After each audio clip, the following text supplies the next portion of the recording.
Ngayon ay papunta kami sa lugar ng Caloocan upang interviewin ang mga ngolekta ng basura na si Tatay Rodolfo na nagsiservisyo sa Caloocan bilang basurero.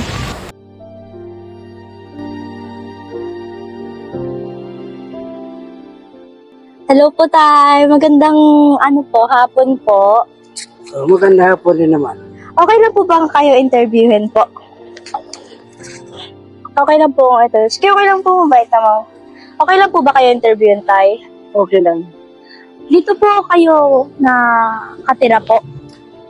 Isang lote ko ito lahat. Dito na po.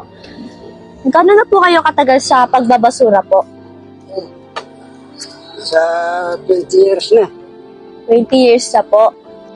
Mahigit ilang dekada nang nakatira si Tatay Rodolfo sa kanyang munting bodega kasama ang kanyang alagang aso. Magkano po yung sahod niyo po sa araw-araw po? Ay, wala naman sinasahod. Depende yan sa magkano naiipon ko kala, kami pinta ko.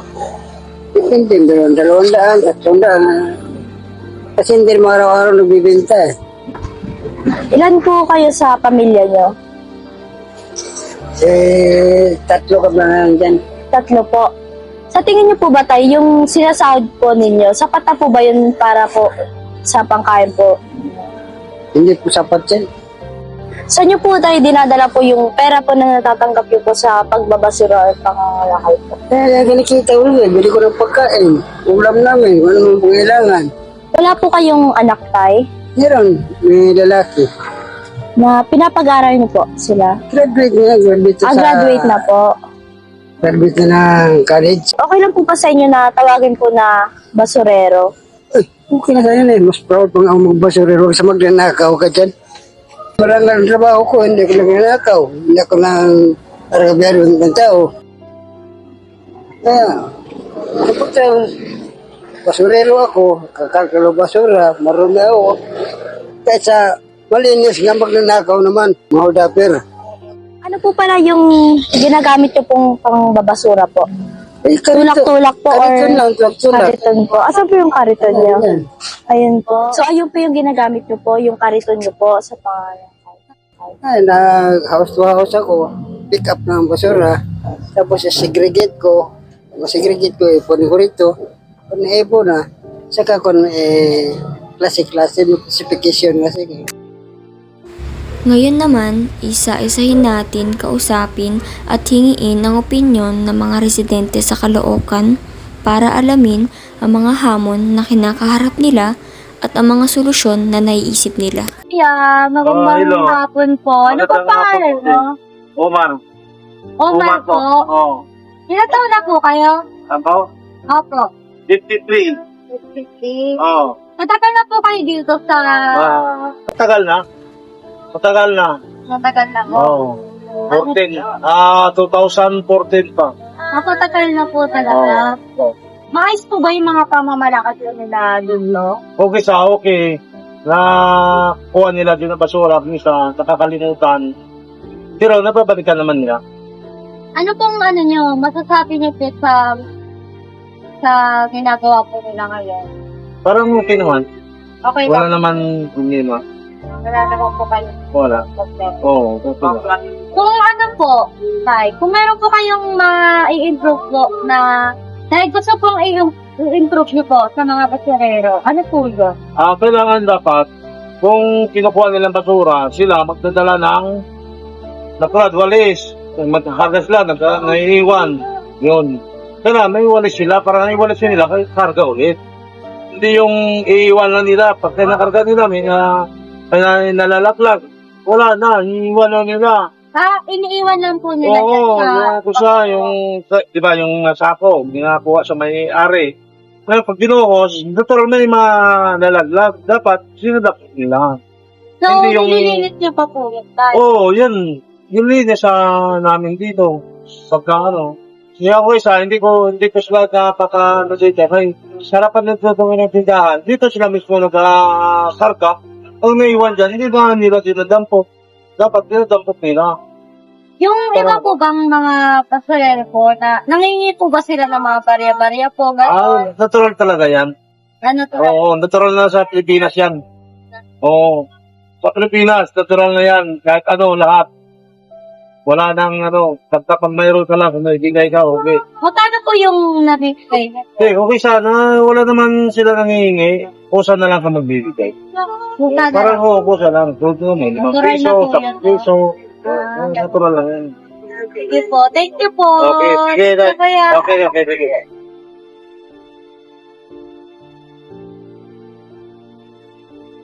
Sinubukan naming interviewin ang mga barangay na nagpapasahod sa mga basurero dito sa Caloocan. Magandang hapon po. Magandang hapon. Ano pong pangalan niyo? Jericho. Maayos po ba yung pagsaservisyo ng mga nangongolekta? Ng basura, no? Ng basura po. Meron kasi tayong barangay environmental, which is yung tinatawag nating environmental police. So yung BEMO natin sa barangay, sila yung nangongolekta ng mga basura at the same time yung cleanliness ng lugar. Para sa akin, maayos naman at organisado. So malinis ang lugar, malinis ang kapaligiran dahil din sa mga environmental policemen natin. Okay po.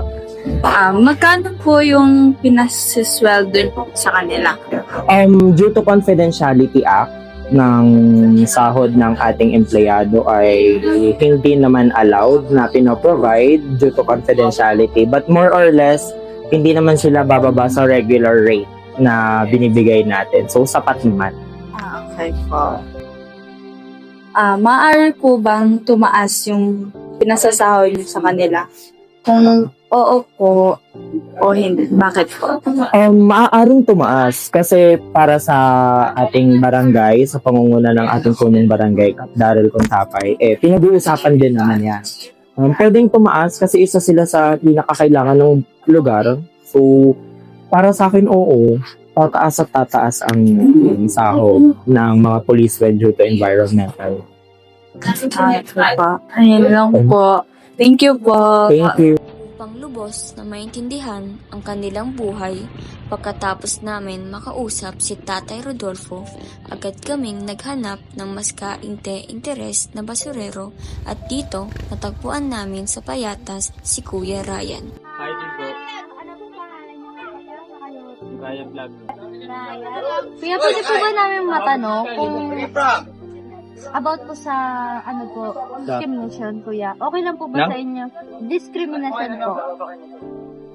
Natural na yun eh. Natural na po yun sa inyo, no? Sa inyo po, kuya, okay lang po ba sa inyo na parang kapag nakikita po kayo ng ibang tao? Ay, oo, okay lang yan. Oo, okay lang yun. Okay lang po sa inyo. Hindi judgmental ang tao eh. Natural lang yun.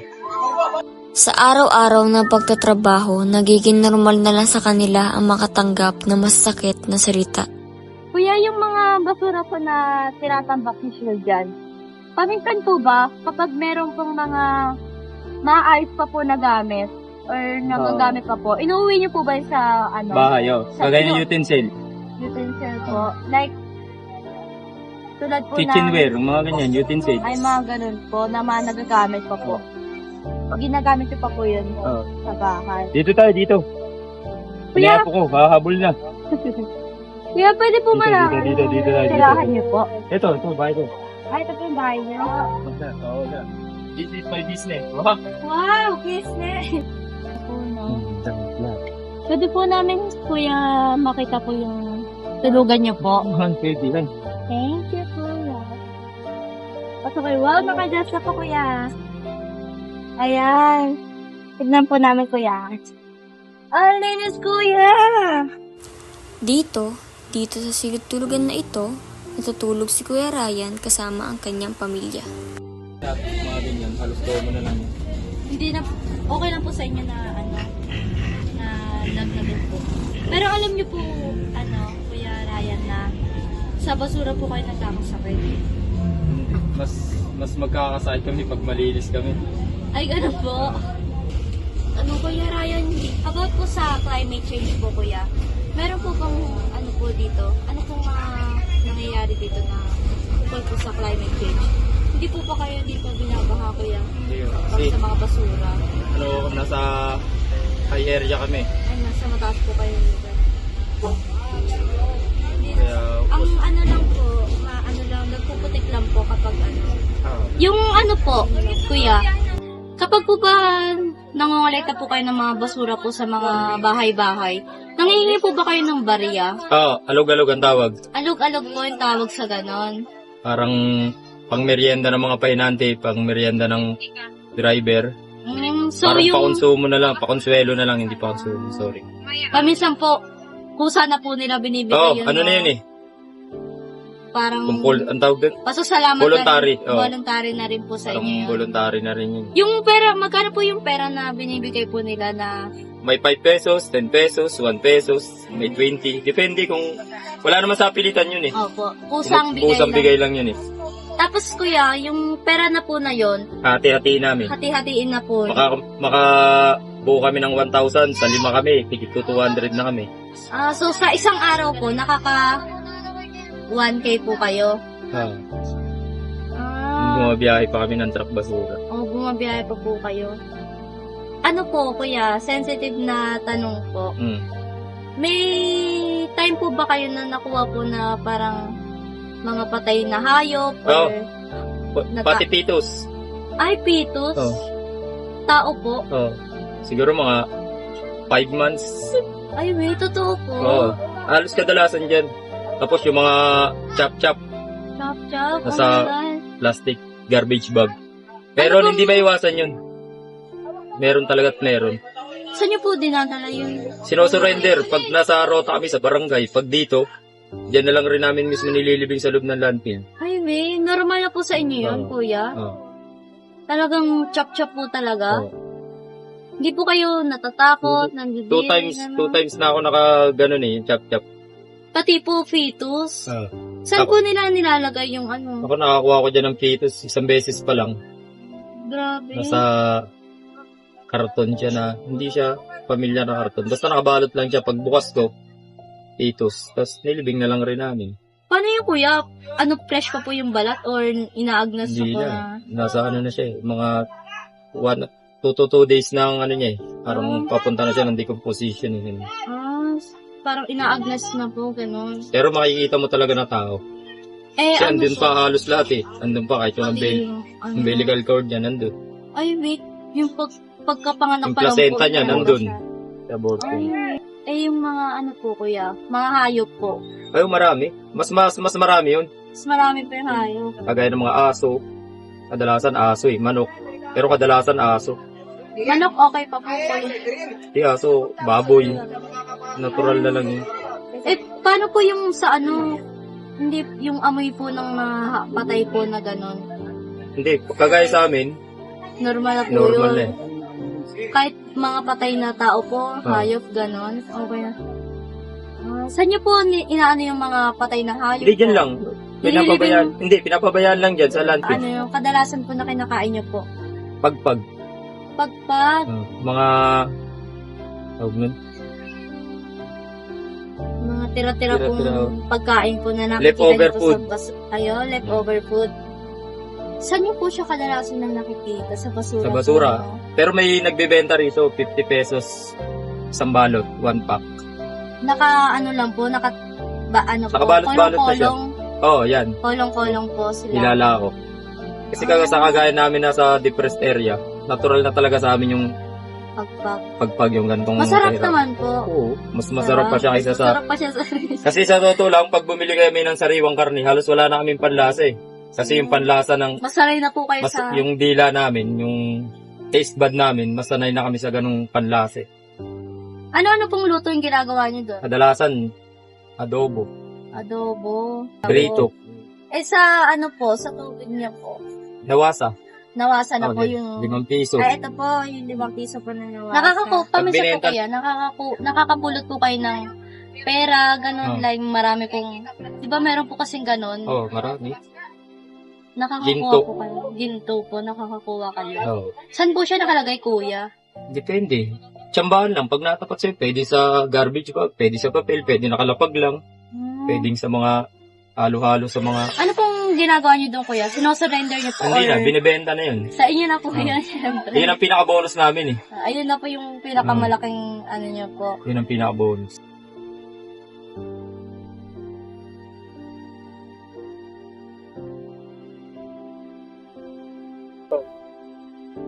So, dito po sa lugar na to, makikita po natin yung tambak-tambak na basura. Kuya, pwede po ba namin matanong kung ano pong ginagawa dito? Bakit po ganyan po karaming basura po? Kasi po ito yung dating legal po po. Illegal po to. Dapat po nang natapos. Pero dito po nila tinapon. Binagsak nila ng binagsak dito hanggang sa, siyempre, yung basura bumigay. Ang laki na nagamit niya ng gandaan niya. Sitsulaan. Umabot yung basura niyan. Eh di, nung umulan po, nagkaroon po ng landslide, natabunan po yung mga bahay po na... Wala naman. Ay, doon sa baba, sa laan, Sa baba meron. po. Meron sila na tabunan sa baba. Dito wala naman. Ano Bali po yung Sige po kaya. pinagkukunan lang ng tubig ng mga tao. Natabunan po yung Oo. pinagkukunan nila ng tubig. Mm. Kaya po naging illegal Oo. dam site po ito. Oo. Kaya po pala. Pero, Bali bakit yung hindi po nalinis to, kuya? wala na po yung yung nagpabagsak nito, wala na, itatago na. Nagtatago na po. Kaya parang na-abandonan siya. Hindi na po inayos, Mm. no? Kasi pwede po siyang makulong. Oo. Makukulong po talaga kasi Oo, illegal. kasi environment eh. Oo nga po. Dito po sa isa raw po tong illegal dam site. Dahil hindi naman po dapat dito ang tapunan ng basura, pero dito daw nila tinambak-tambak yung mga basurang napupulot nila, which is hindi po tama dahil dun po talaga yung tamang tapunan ng basura, hindi po dito.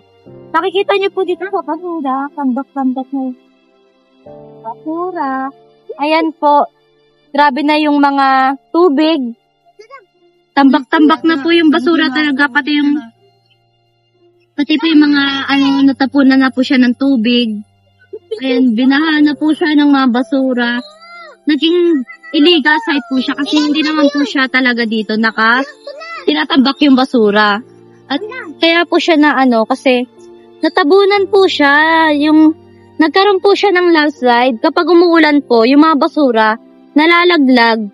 Tapos, natatabunan po yung mga ibang bahay. Yung tubig po na mga pinagkukuhanan nila, natapunan po ng mga basura, which is kailangan po nila yun sa pang-araw-araw po nila na buhay. Kaya yung may-ari po nito, yung naggawa po nito, nagtatago po ngayon kasi makukulong po talaga yung gumawa nito kasi illegal dam site po yun, yung ginawa niya. Hi, be! Hello! Patawidin niya daw. Tingnan ba? Ayan o. Tingnan, kung makikita nyo, puro na guys. Kung makikita nyo po, tinabunan na talaga siya ng tubig. Kaya ingat ka dyan, may bubo. Ingat-ingat lang kasi ang dami pong mga tinapon na basura po dito. May mga tae, tsinelas, plastic, mga bote, mga basag na bote, bubog, tsaka marami pang iba. Sa likod ng bawat tapon, may kwento ng papupunyagi. Ang mga basurero hindi lang tagalinis, kundi mga bayani ng ating lipunan. Sila ang mga basurero.